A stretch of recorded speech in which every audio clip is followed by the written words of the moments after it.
My story is about my motorcycle wreck on 4/3/2011, Daytona, Florida, by Daytona Beach.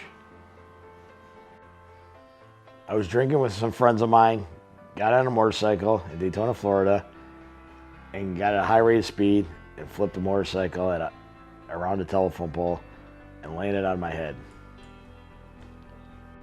After landing on my head, the ambulance was called, rushed me to Halifax Hospital, and proceeded to do brain surgery on me. They took a piece of my skull out to do brain surgery on me to relieve the pressure off my brain for approximately 3 weeks. I proceeded to get MRSA from the road rash from my wreck. I had a broken ankle. I had broken ribs that went into my lungs, so they had to restructure my lung. Went through quite a bit of problems. Weeks later, was put in a motorhome and brought back to Michigan because I could not fly on a plane because of the pressure that would be put on my skull.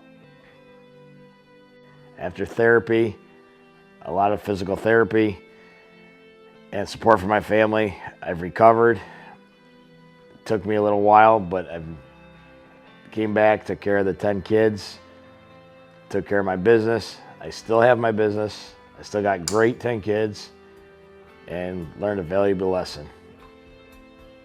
The night of the crash, I was called by a close friend of Jeff that was with them that night. I flew out of Michigan to Florida the next day.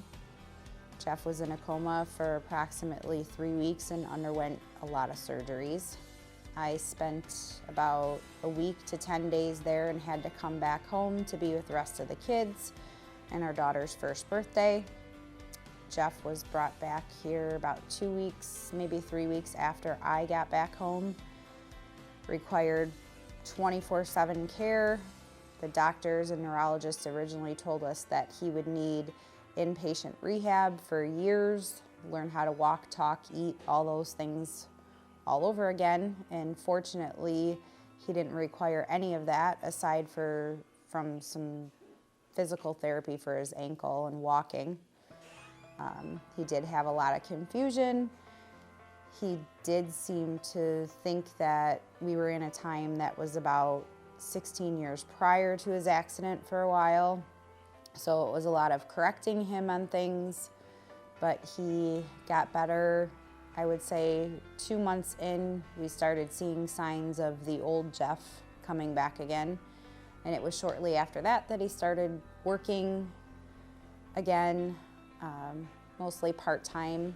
And then within a year, he was back to being his old self fully and running a business, and he's been successful ever since.